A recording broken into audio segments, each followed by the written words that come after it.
नमस्ते दोस्तों, मैं हूं आपकी एस्ट्रो फ्रेंड मुदिता राज।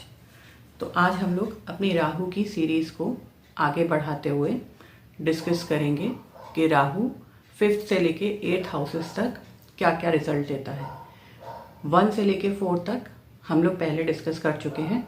उसके लिए जिसने नहीं देखा हो वो पार्ट 1 जाके देख सकते हैं। इसी तरह पार्ट 3 भी आएगा जिसमें 9th से लेके 12th हाउसेस तक राहु को हम लोग डिस्कस करेंगे।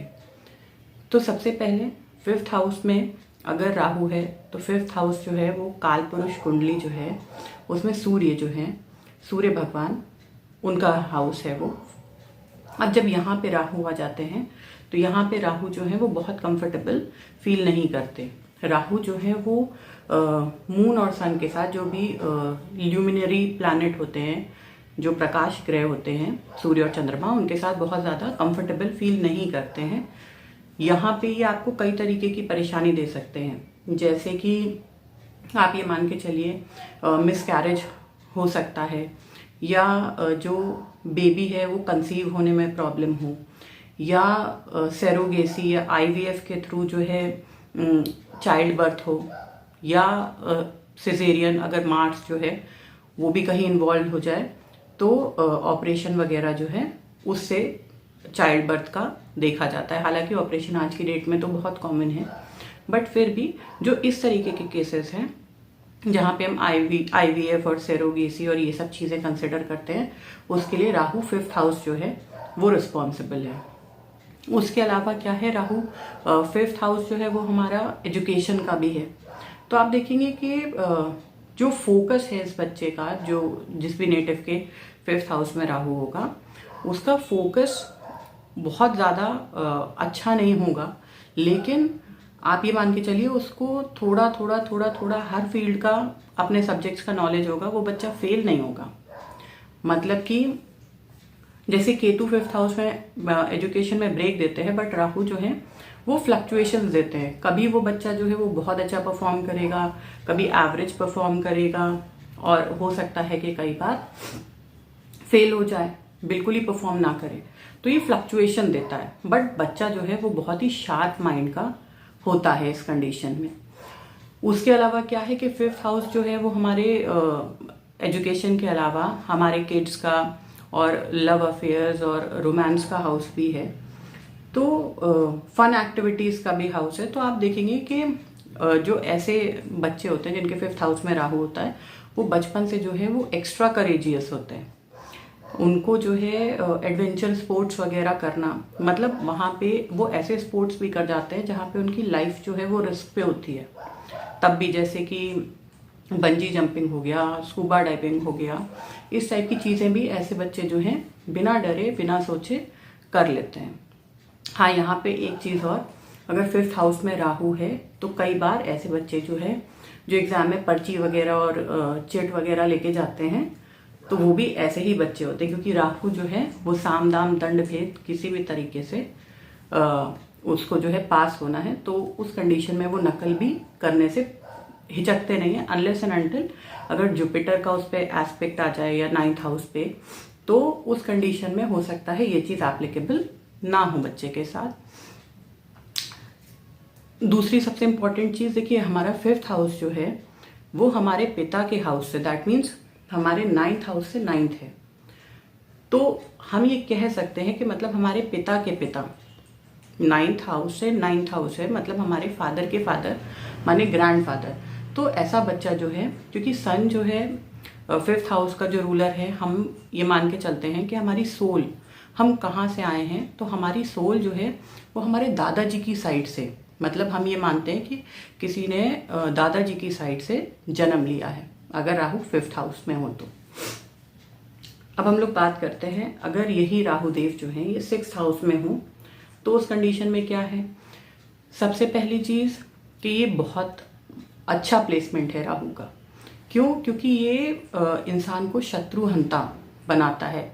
शत्रुहंता इन द सेंस क्या, क्योंकि 6th हाउस जो है हमारा रोग ऋण रिपु इन सब का भी होता है। तो ये हमारे एनिमीज को डिफीट करने के लिए, अगर यहाँ कोई सौम्य प्लैनेट हो तो आदमी जो है वो थोड़ा सा दब्बू स्वभाव का हो जाता है, वो जल्दी ये सब नहीं प्रेफर करता। लेकिन यहाँ पे राहु और मंगल बहुत अच्छा काम करते हैं, क्योंकि यहाँ पे जब सामने से लड़ने की बात है, सारी डिप्लोमेसी और मैनिपुलेशन करने की बात है, तो ये दोनों प्लैनेट्स यहाँ पे बहुत अच्छा काम करते हैं।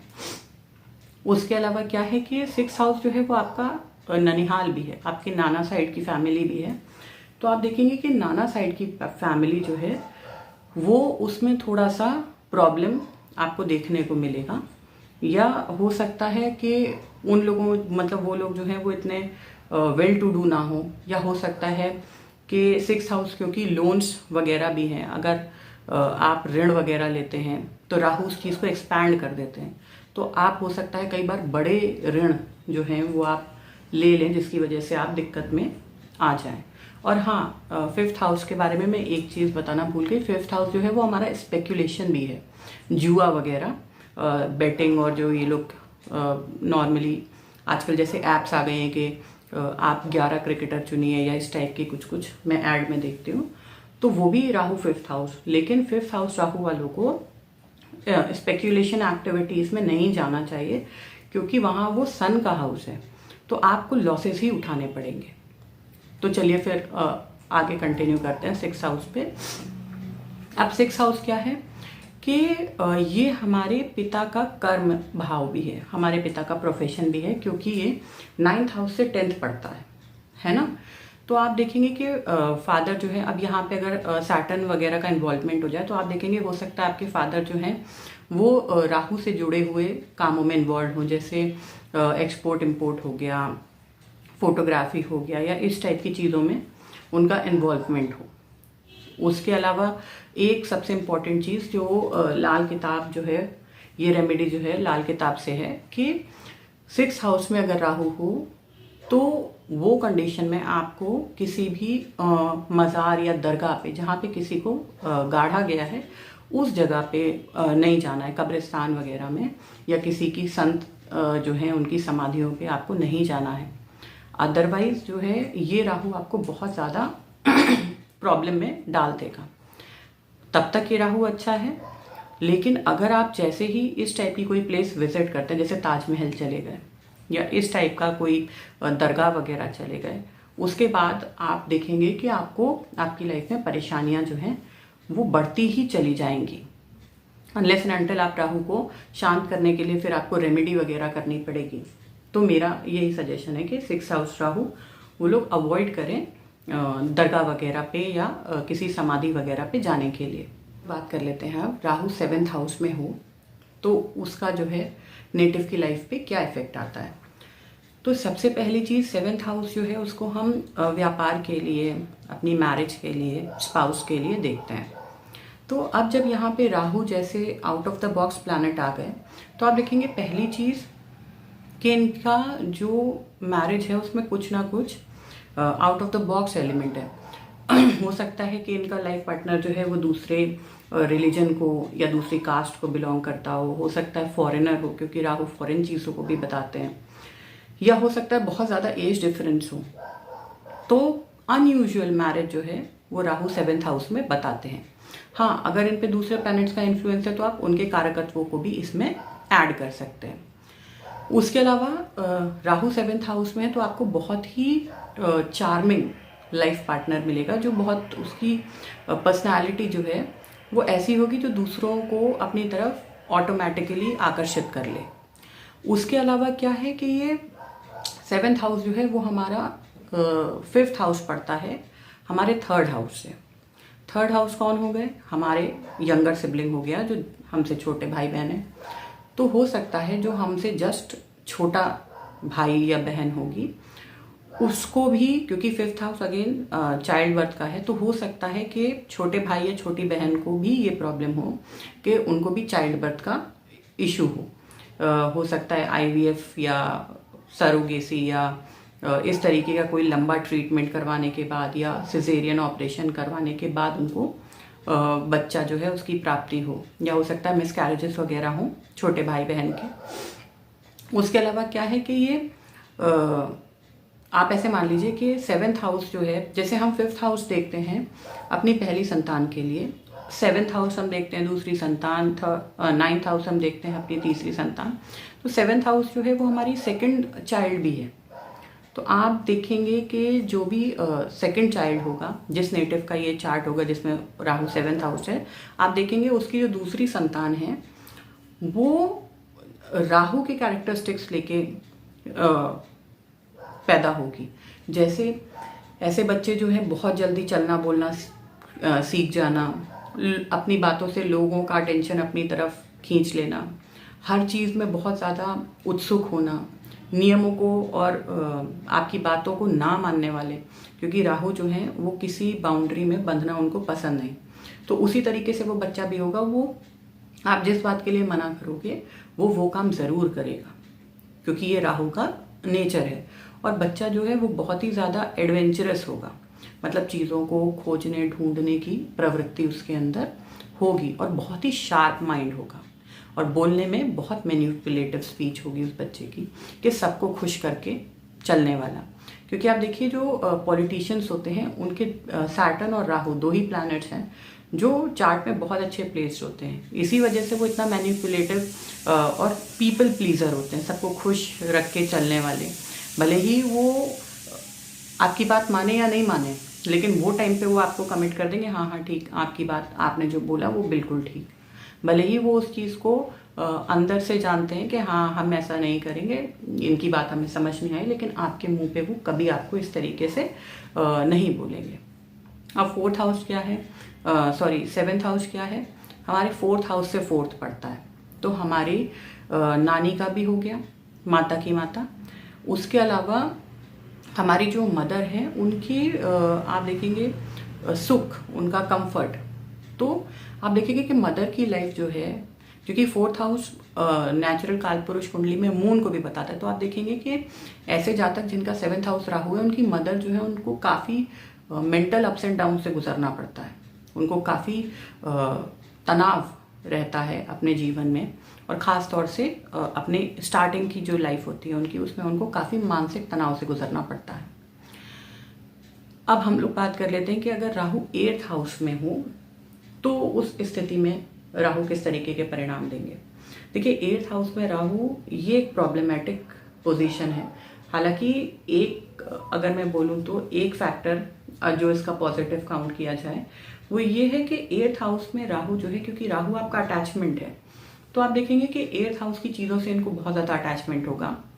जैसे अकल्ट से इनको बहुत लगाव होगा, तंत्र वगैरह से, या ये पिक्चरें देखेंगे तो हॉरर मूवीज़ या सस्पेंस थ्रिलर्स इनको ज़्यादा पसंद आएंगी अगर राहु 8th हाउस में होगा।